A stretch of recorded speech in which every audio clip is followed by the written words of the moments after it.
So how do we move on? Oh, I know how. Mobius. The last three here are Mobius. Unless anybody has anything else to say about Dore. I think Mobius does a lot of the same stuff, well, as everybody else that we've looked at today. Linear. This would be mostly 1 point perspective. Where's our eye level? Oh, man. He must have gridded this out, right? Be perfect. So that means our horizon line is here. And that means that we are just above this figure. So maybe we're sitting on a taller horse, or maybe we're taller. And so like this figure's standing, not on a horse, so he's much lower. So yeah, we would be on a horse that was this tall. Something like that. And then you can see, I think, here the hatching on this cylinder is pretty straight across, but as it gets further from the horizon, it starts to curve a little bit in this direction. And that would mean as it goes up, curves in the opposite direction. And as we get further, it becomes more noticeable. More horizontal here and more of a curve. And if this was continued, it'd be more like that. More pronounced. That works for me. And then here we're seeing the inside of the cylinder. And so our lines are going this direction. So this is the convex side and the concave side. That's pretty instructive. These buildings also, same thing. They're above the horizon. And so all these curves are going to go that way. And then not much going on below the horizon in this one, but I guess here, this curves in this direction. Like these faces. And his hatching kind of follows that line as well. The brown arc in the background sees different, directly up from the tower. Let's see. This one here. So I'm going to guess maybe it's either less of a curve or far larger. So maybe it would be more soft. Or maybe when he got to the background, he just stopped using his grid and eyeballed it. But yeah, that is definitely less of a curve. That's an interesting choice. It's very kind of dark, pretty saturated, I think, green. Oh no, actually, you know what? My eyes were confusing value for saturation. That's pretty desaturated. But next to this, very interesting. Okay, let's pull out the old red acetate. So this would be, foreground is lighter and we get darker as we go back. We have more contrast here with our figure. So this would be the darker shape on the lighter plane. It gets darker as we go further back. I don't know about relative detail because this building here is pretty detailed. This one is less. Detail is fairly consistent across the whole thing. And I think Mobius's line is usually pretty consistent as well. Say there's a visual journey going on. But the linear perspective is the main thing in this one, I'd say. I believe that deeper value green is a device to draw attention to the perceived height projected. Interesting. So you're saying he's using it to show that this is a taller building? So I would have guessed that it was kind of a patterning here to here, kind of like a jump. There's no warm versus cool really, right? Because we have this cool. This is kind of warm. I would say that's cool. Although, would you say that's a warm green? It's a cool green. Oh, and again, the hatching following the curve there. This is 3-point perspective. And this is nuts. The main vanishing point is down here. The nadir. The nadir is the low vanishing point, and the zenith is the high one. So this is the nadir. I think that's how you pronounce it.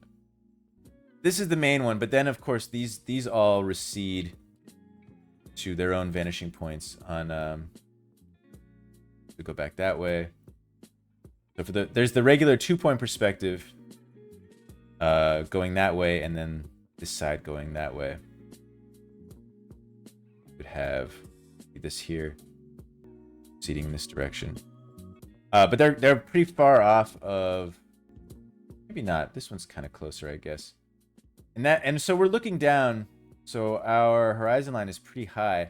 And if these actually converge here, then maybe our horizon is here, and maybe our horizon is even, I might put it at an angle. Might put it there.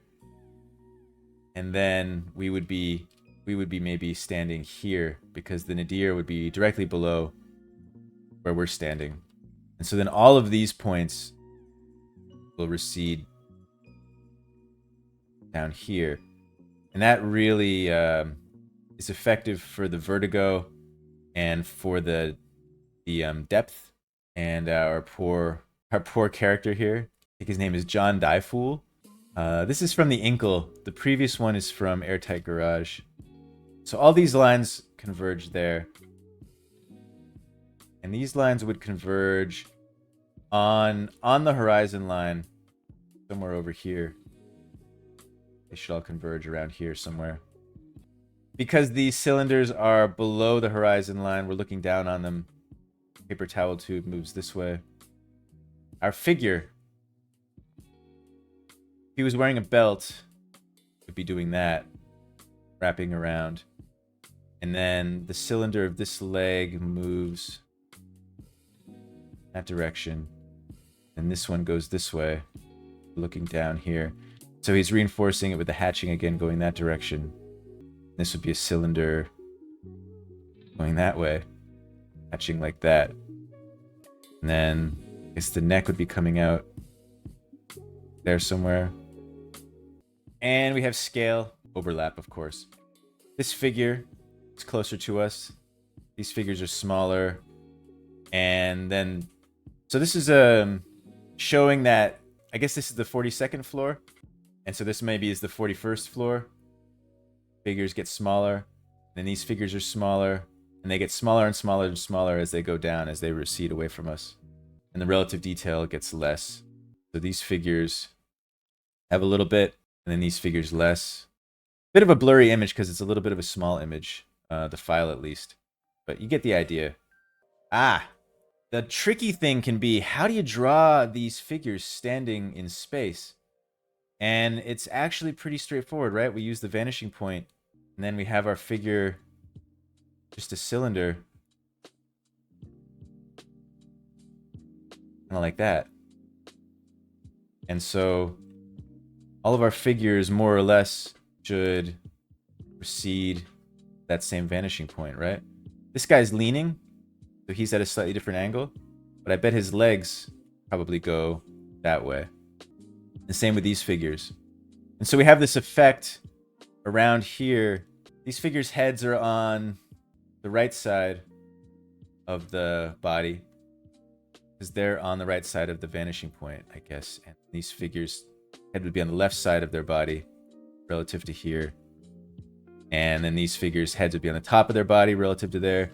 And if we were going to extend it, if I wanted to draw another figure here, the head would be more like that. One vertigo-inducing city? No, I would not want to live here either.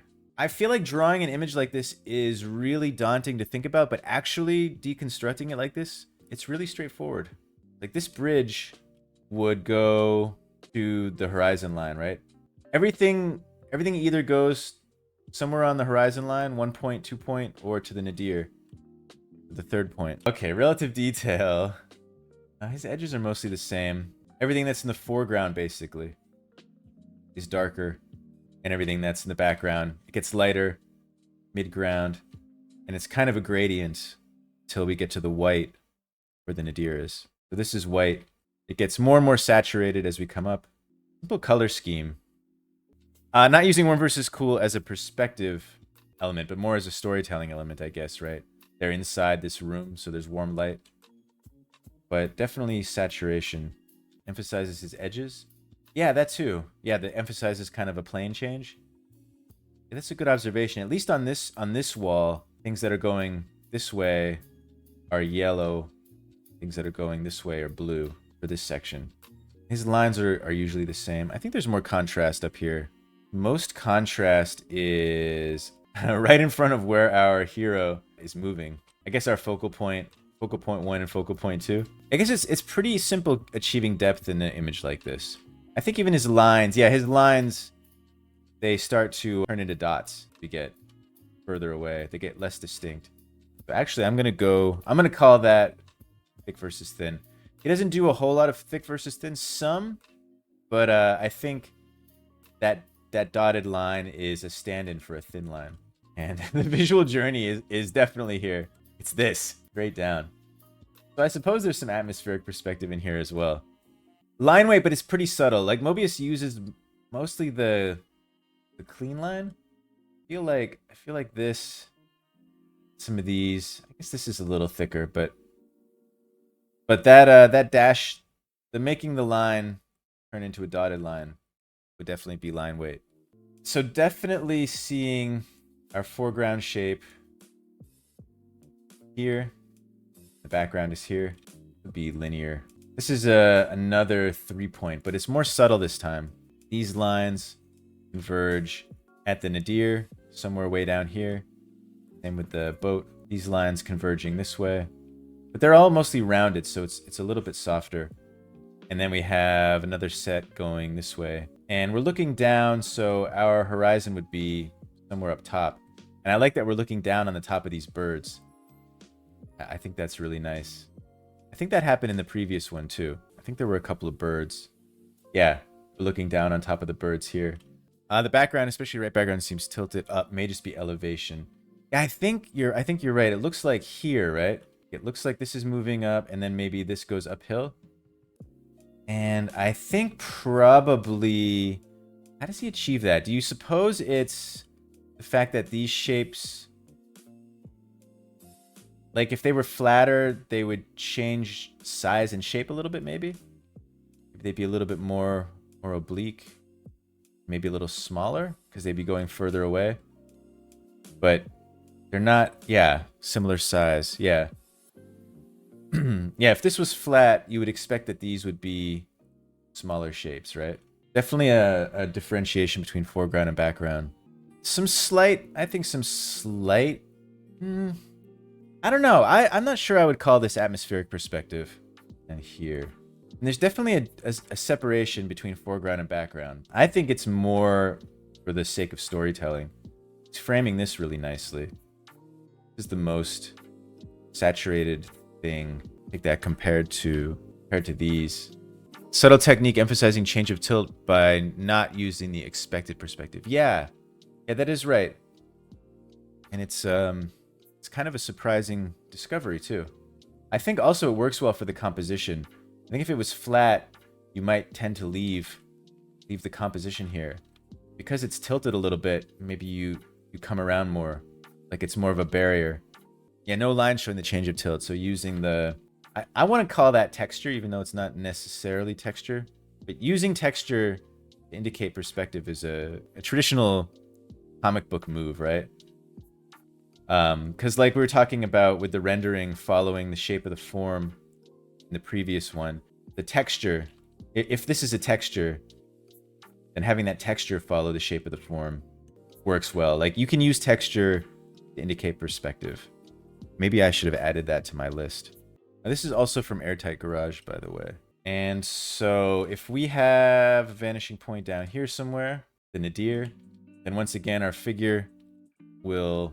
He's kind of leaning forward, but his legs should go down to the same or similar vanishing point at the bottom there. And then we see overlap. And scale. We can see the scale from the birds. 1, 2, 3. So the birds don't overlap each other, but this bird is the biggest one, and they get smaller and smaller as they move away. That, relative detail. Perspective is a foundational skill to be applied to so many things. And just even if you're just drawing a person without any background, knowing how this works to render the cross contour, so useful, so beneficial. I love this stuff personally.